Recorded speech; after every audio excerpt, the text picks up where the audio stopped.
Silent screams. That's what this is, right? The kind of fear that grips your throat, tightens your chest, and leaves you speechless. Welcome to the story of the scariest place I've ever set foot on, Poveglia Island, Venice.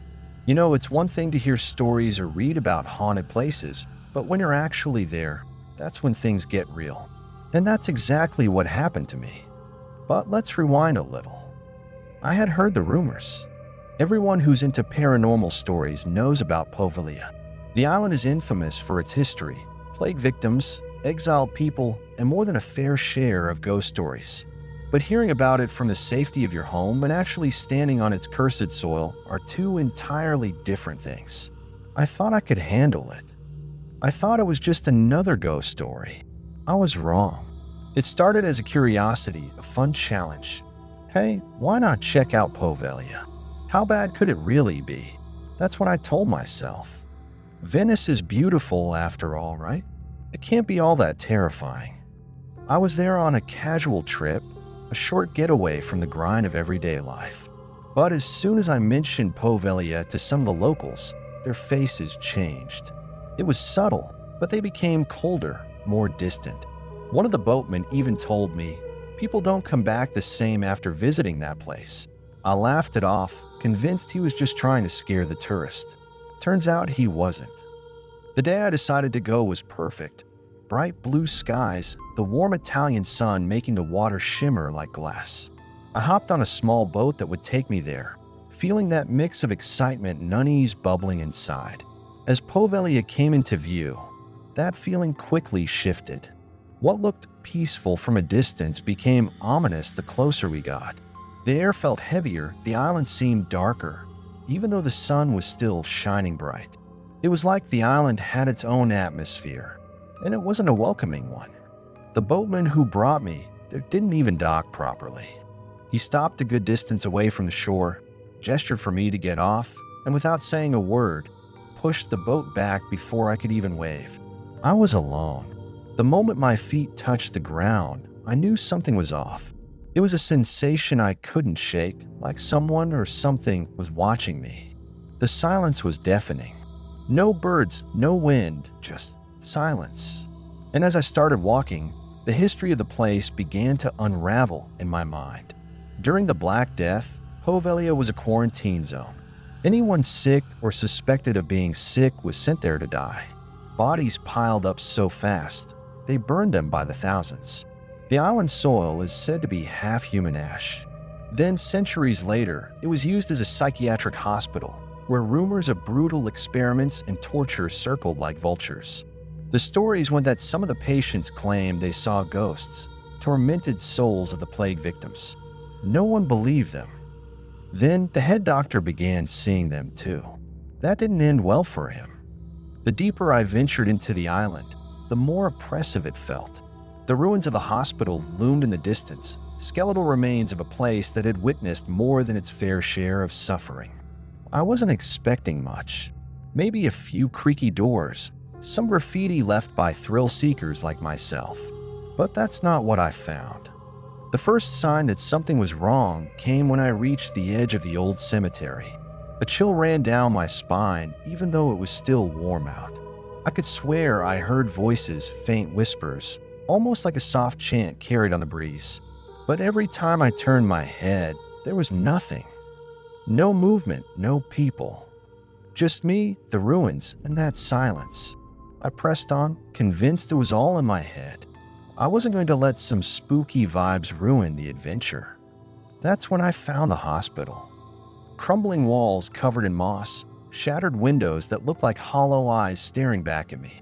Stepping inside was like walking into another world. The temperature dropped noticeably, and the air inside was thick with an almost tangible darkness. I could feel the weight of the place, the countless souls that had suffered, the energy they left behind. The corridors were narrow, and as I made my way through, I couldn't shake the feeling that I wasn't alone. I kept hearing footsteps behind me. Slow, deliberate footsteps. But whenever I stopped and turned around, the corridor was empty.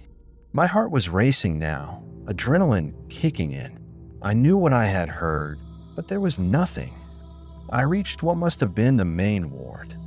Rusted bed frames lay scattered, some still upright, others collapsed into heaps of twisted metal. The walls were covered in faded scribbles, symbols I didn't recognize. And then I saw it. In the corner, half hidden in the shadows, was a figure. At first, I thought it was just a trick of the light, maybe a broken mannequin or some leftover debris. But it wasn't. The figure moved. My breath caught in my throat, and I froze. It was tall, its body distorted like it had been stretched unnaturally. Its face was a blur, like something out of focus.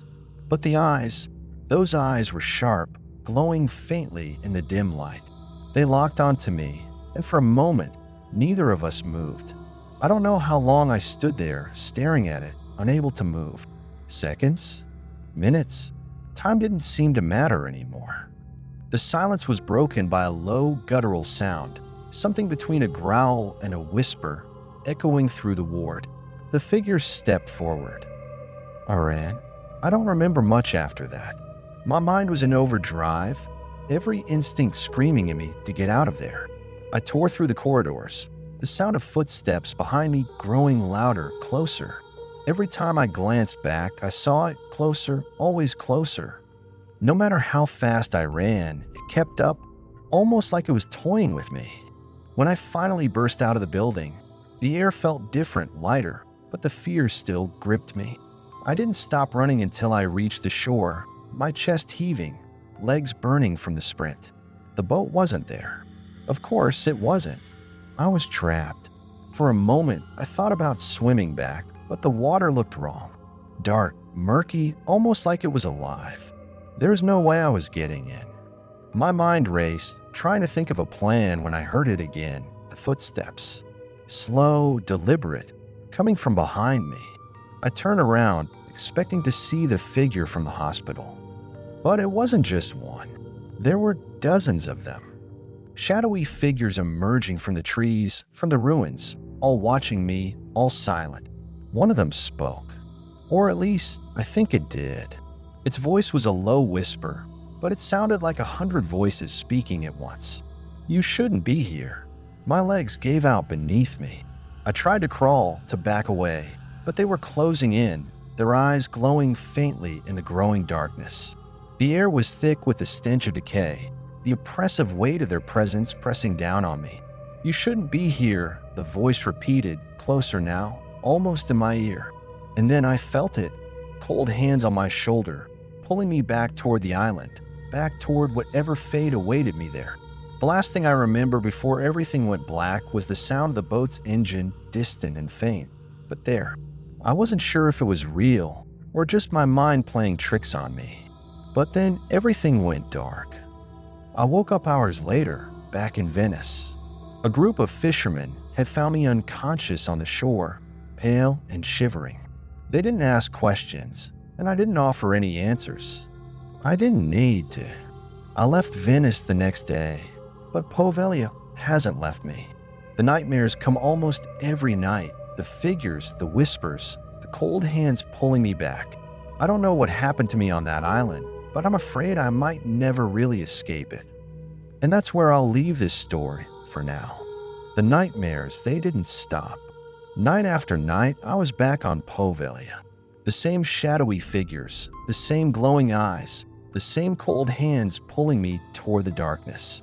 It felt as though the island had latched onto me, refusing to let go. The worst part was waking up, drenched in sweat, only to find that faint whisper echoing in my ears. You shouldn't be here. Days passed, then weeks. I tried everything to push the memories of that cursed place away. Therapy, meditation, even considering hypnosis to erase the trauma. Nothing worked. The island had wormed its way into my soul, and I feared it wasn't done with me. I'd hear things during the day, two soft voices, barely audible, almost as though they were calling me back. Sometimes, when I was alone, I'd catch glimpses of shadows darting just out of my peripheral vision. They'd vanish as soon as I turned my head, but I knew they were there. I wasn't crazy. I wasn't imagining it. One night, after weeks of restless sleep, I had the worst dream yet. I was standing on the shore of Poveglia, staring out at the dark, churning water. The boatman who had left me there that day was gone, but in his place stood one of the shadowy figures from the hospital. It was staring at me with those same glowing eyes, only this time it spoke clearly. "Come back." I jolted awake, heart pounding. My room was dark, but something was off. The air felt heavy, like I was back on the island. I reached for the lamp on my nightstand, but before my hand could touch it, I heard a noise. A whisper. "Come back."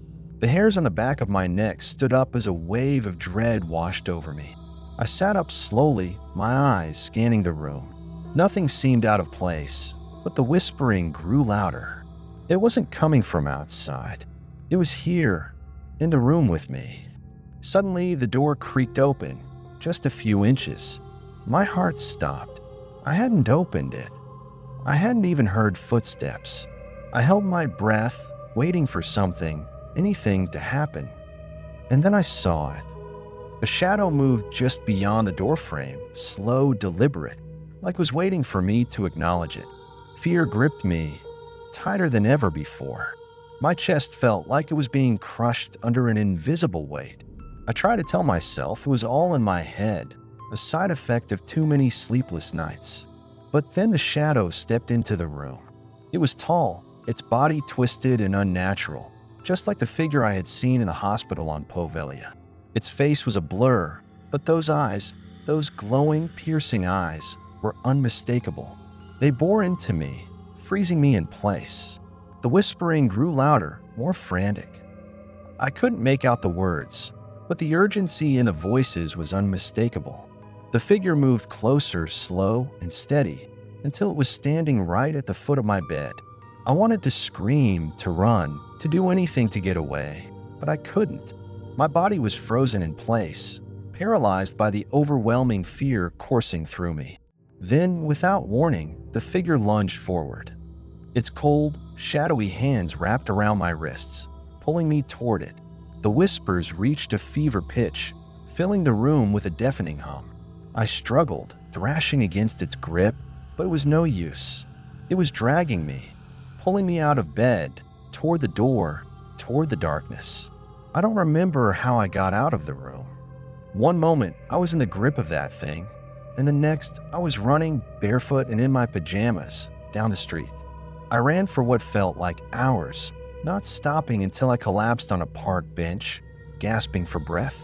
For the first time in weeks, the whispering stopped. The days that followed were a blur. I barely left my apartment, terrified that the shadow would return, that it would find me again. I blocked out the windows, disconnected from everyone I knew, and waited for something to happen. It wasn't until I started researching that I realized what was really going on. Poveglia wasn't just haunted by the spirits of plague victims and tortured patients. It was something darker, something older. The island had been used for dark rituals, sacrifices, long before the plague even touched its shores. Those who died there were trapped, bound to the land by something much more powerful than just death. And somehow, when I stepped foot on that cursed island, I had brought a part of it back with me. I had to go back. As crazy as it sounded, I knew it was the only way to end it. The island wanted me back, and if I didn't return, I feared the shadow would haunt me forever. Or worse, it would kill me. I booked a flight to Venice the next day. The boatman who had taken me to Poveglia last time wasn't willing to risk it again, but I found another one. He didn't ask any questions when I told him where I wanted to go. He just took my money and nodded. The ride to Poveglia felt longer this time, even though I knew the distance was the same. The sky was overcast, and the water beneath the boat looked darker, more sinister.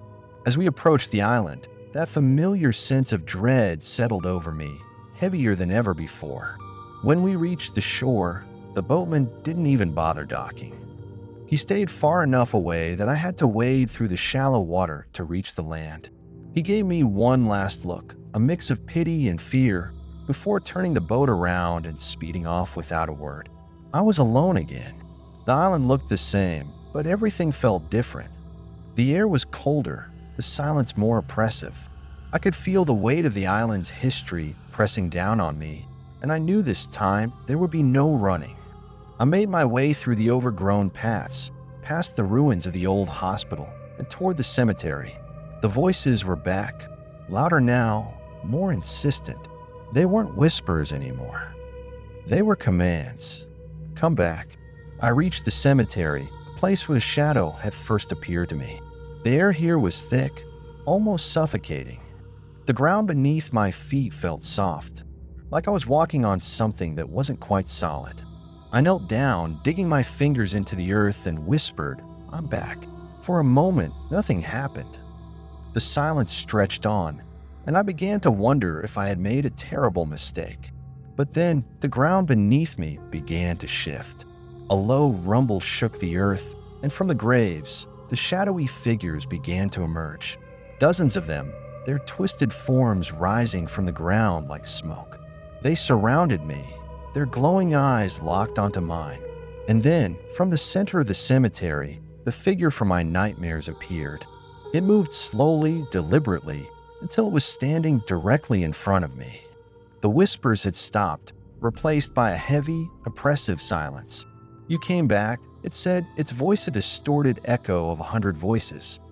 Good. I didn't know what to say. My throat was dry, my body frozen in place. The figure reached out, its cold hand resting on my shoulder. "You are free." And just like that, the weight lifted. The oppressive darkness that had been following me for weeks vanished. The figures around me began to dissolve, their forms turning to smoke and drifting away on the wind. The air felt lighter, the island no longer suffocating. I stood up, my legs shaking, and looked around. The shadows were gone. The whispers had stopped. Poveglia was silent once again, but this time, it wasn't the oppressive silence I had felt before. It was peaceful. I don't know what the figure was or why it let me go, but I knew I had been given a second chance. I left the island that day, and I haven't been back since. The nightmares stopped. The whispers faded. Poveglia was behind me, but every now and then, when a night is especially quiet, I think I can still hear that voice in the distance, a faint whisper carried on the wind. "You shouldn't be here.